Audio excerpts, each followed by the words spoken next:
स्वागत है दोस्तों करंट अफेयर्स के इस सेशन में, जिसमें हम लोग एमपी करंट अफेयर्स के अति महत्वपूर्ण एमसीक्यूज देखते हैं। आज के इस सेशन में 10 बहुत ही महत्वपूर्ण मध्य प्रदेश के करंट अफेयर्स के एमसीक्यूज हैं, जिनकी शुरुआत हम लोग करते हैं। तो आइए देखते हैं पहला क्वेश्चन। पहला प्रश्न है, मध्य प्रदेश की गौ कैबिनेट की प्रथम बैठक कहाँ आयोजित की गई? गौ कैबिनेट की स्थापना की गई मध्य प्रदेश में, तो उसकी पहली बैठक कहाँ हुई है, ये आपसे प्रश्न पूछा जा रहा है। तो पहला विकल्प भोपाल, दूसरा इंदौर, तीसरा आगरमालवा, चौथा रीवा। तो आप लोग सही उत्तर बताएंगे। तब तक ये सही उत्तर आपकी स्क्रीन पर सी है, आगरमालवा में, ठीक है ना। तो गौ अभ्यारण्य यहाँ खोला गया है, इसलिए इसकी बैठक यहाँ पे 22 नवंबर 2020 को की गई है, ठीक है ना। नेक्स्ट क्वेश्चन है, हाल ही में यूनेस्को के मानव और जैव मंडल प्रोग्राम के अंतर्गत bird network of biosphere reserve में सूचीबद्ध होने वाला मध्य प्रदेश का तीसरा बायोस्फीयर रिजर्व कौन सा है? ठीक है, पहला विकल्प पचमढ़ी बायोस्फीयर रिजर्व, दूसरा अचान कमार, तीसरा पन्ना बायोस्फीयर रिजर्व, चौथा इनमें से कोई नहीं, ठीक है। और उत्तर तब तक आप गेस करेंगे, तब तक आपको यहाँ उत्तर दिख जाएगा। सही उत्तर है सी, अर्थात पन्ना बायोस्फीयर रिजर्व। इस सूची में शामिल होने वाला भारत का यह 12वां बायोस्फीयर रिजर्व है, और पहला जो है वो पचमढ़ी है, ठीक है, 2009 में, दूसरा चांदकमार 2012 में, तीसरा पन्ना 2020 में, ठीक है। अगला प्रश्न है तीसरा, भारत में तेंदुए की स्थिति पर रिपोर्ट 2018 के अनुसार सर्वाधिक तेंदुए किस राज्य में हैं? ठीक है ना, बाघों की संख्या आपने पढ़ा होगा, ये तेंदुओं की संख्या है। तेंदुओं की संख्या में कौन सा राज्य अव्वल है? ए मध्य प्रदेश, बी कर्नाटक, सी महाराष्ट्र, डी छत्तीसगढ़। ठीक है, आप सही उत्तर सोचिए। तब तक सही उत्तर आपकी स्क्रीन पर, सही उत्तर ए मध्य प्रदेश। मध्य प्रदेश में 3421, कर्नाटक में 1783 और महाराष्ट्र में 1690 तेंदुए हैं, ठीक है। अगला प्रश्न है, मध्य प्रदेश के दूसरे कार्बन फ्लक्स टावर की स्थापना किस राष्ट्रीय उद्यान में की गई है? कार्बन फ्लक्स टावर की स्थापना किस राष्ट्रीय उद्यान में? दूसरे है ना, पन्ना राष्ट्रीय उद्यान, बी संजय डोबरी राष्ट्रीय उद्यान, सी पेंच राष्ट्रीय उद्यान, डी कान्हा राष्ट्रीय उद्यान। और सही विकल्प आपके सामने है डी कान्हा राष्ट्रीय उद्यान। और पहला कहाँ? पहला बैतूल के तावड़ी में 2012 में स्थापित हुआ था कार्बन फ्लक्स, ठीक है। अगला प्रश्न है, निम्नलिखित में से कौन एनर्जी स्वराज यात्रा से संबंधित है? एनर्जी स्वराज यात्रा से संबंधित है।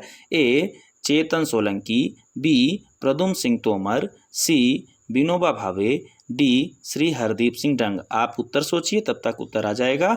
सही उत्तर है ए चेतन सोलंकी, ठीक है ना। जलवायु परिवर्तन से संबंधित एवं सौर ऊर्जा को प्रभावी बनाने के लिए युवा प्रोफेसर चेतन सोलंकी द्वारा एनर्जी स्वराज यात्रा 11 वर्षों के लिए भोपाल से शुरू की गई, ठीक है ना। छठा प्रश्न है, वर्ल्ड एयर क्वालिटी इंडेक्स 2019 की रिपोर्ट के अनुसार मध्य प्रदेश का सबसे प्रदूषित वायु वाला शहर कौन सा है? मतलब सबसे प्रदूषित शहर कौन सा है, ठीक है। तो विकल्प है ए सिंगरौली, बी भोपाल, सी रीवा, डी सागर। सही उत्तर है ए अर्थात सिंगरौली। इस इंडेक्स के अनुसार सिंगरौली दुनिया का 68वां और भारत का 33वां सर्वाधिक प्रदूषित शहर है, ठीक है। जबकि इस मामले में दूसरा भोपाल दुनिया का 170वां और भारत का 55वां सर्वाधिक प्रदूषित शहर है। ग्रीन पीस इंडिया के अनुसार प्रदेश का सर्वाधिक और देश का 63वां प्रदूषित शहर भोपाल है। दूसरे स्थान पर ग्वालियर है, जो कि देश में 66वां है, ठीक है। चलिए अगला प्रश्न हम लोग देखते हैं। एक रिपोर्ट के अनुसार मध्य प्रदेश में 2 साल में कार्बन स्टॉक 106 मिलियन टन कम हुआ है। कार्बन स्टॉक के मामले में मध्य प्रदेश का देश में कौन सा स्थान है? प्रथम, द्वितीय, तृतीय, चतुर्थ, ठीक है।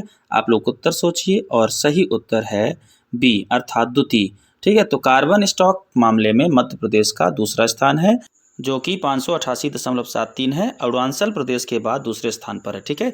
अगला प्रश्न है, हाल ही में केन बेतवा लिंक परियोजना के लिए केंद्रीय प्राधिकरण का गठन किए जाने का निर्णय लिया गया है। यह परियोजना कब शुरू की गई थी? ठीक है, तो केन बेतवा लिंक परियोजना कब शुरू की गई थी? मूल प्रश्न यह है। तो पहला ए 1956, बी 1968, सी 1982, डी 1987। और सही उत्तर है सी अर्थात 1982, ठीक है। तो 1982 में इंदिरा गांधी के द्वारा नेशनल वाटर डेवलपमेंट एजेंसी का गठन किया गया, जिसने देश की प्रथम नदी लिंक परियोजना केन बेतवा लिंक परियोजना की शुरुआत की। ठीक है, इस परियोजना के मध्य में पन्ना राष्ट्रीय उद्यान है। ठीक है, 9वां प्रश्न है, सर्वाधिक शाकाहारी पशु घनत्व वाला तोतला होड़ जलाशय किस राष्ट्रीय उद्यान में स्थित है। ठीक है, पेंच राष्ट्रीय उद्यान, बी सतपुड़ा राष्ट्रीय उद्यान, सी माधवगढ़ राष्ट्रीय उद्यान, डी कान्हा राष्ट्रीय उद्यान। और इसका सही उत्तर है ए, अर्थात पेंच राष्ट्रीय उद्यान। ठीक है, तोतला होड़ जलाशय पेंच राष्ट्रीय उद्यान। ठीक है, नेक्स्ट प्रश्न है 10वां, 3-in-1 राष्ट्रीय उद्यान वन विहार में किसने 4 मार्च 2021 को रात्रि सफारी का शुभारंभ किया। ठीक है, विकल्प है श्री शिवराज सिंह चौहान, बी श्री नरोत्तम मिश्रा, सी श्री कुंवर विजय शाह, डी इनमें से कोई नहीं।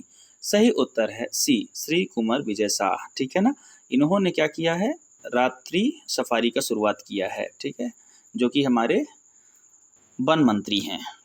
ठीक है, बहुत बहुत धन्यवाद। आज के लिए इतना ही। आगे के नेक्स्ट वीडियो में 10 क्वेश्चन और ही बहुत महत्वपूर्ण आएंगे।